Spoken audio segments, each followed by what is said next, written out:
You know, Bill and I have spent many, many evenings in many, many concert halls in many, many places of this world, cities of this world, sitting in dressing rooms, talking, I guess as any two pianists would about some of the pitfalls of doing what we do for a living with these two musical giants that we call pianos.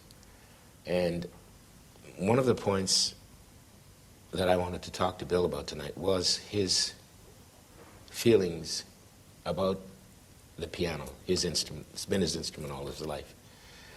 Here we are sitting playing the two giant Busendorfers, Bill. What were some of the pianos like that you had to play during the early Kansas City days? You mean they weren't Busendorfers? Well, I tell you, there were some brutal uprights. What's a brutal upright? And some of them were real nice, too, you know? Oh, yeah, some of the uprights are great. Believe me. You could get a good sound. And some of them had pedals on them that had little things on them that run that had some different little string sounds to them, you know, that added a little jazz to them. And there were some nice ones, really, actually. And when they built this monster here, they built it right there. They made it for you. Nobody but you, especially that other thing they got down there on that tripped me on one day. Well, yeah, I was going to mention that. Bill and I played a concert somewhere in Germany.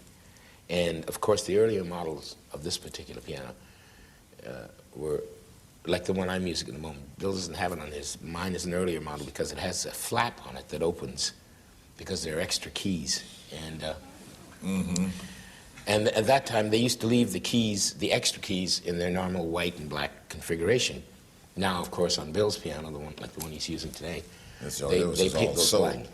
Pardon? All soul keys you had over there. All soul keys. Anyway, one night I preceded him on a concert, and I went out and was fairgrounding a little bit, and I was playing double octave things. And these keys actually by themselves, they don't really sound that good.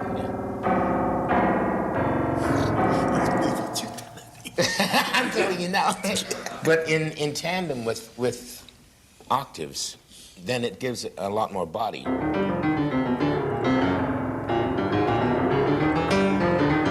You just had to play that, you know.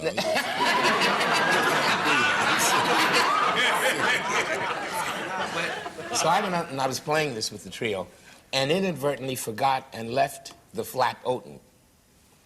And then Bill came on with the band, and he elected to play one of the stride things. And I was standing back there, and I heard misses, which he never does. I've never known him to miss that, and it was sounding like you.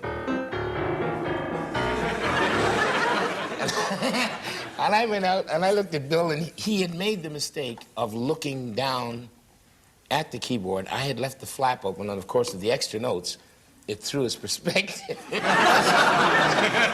I was looking for him after.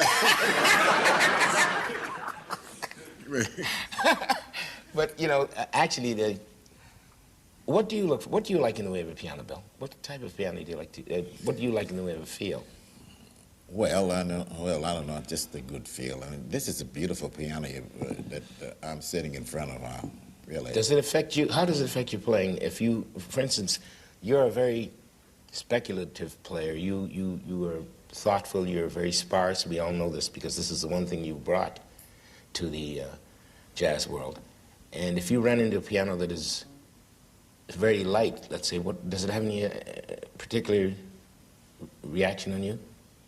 Well, I don't know, Oscar. I don't know how to answer that question, really, but it does have a wonderful feeling for me because I do like a light piano. You like a light piano. This is what I meant. You prefer the light action compared to the most definitely to the heavyweight action. Believe me.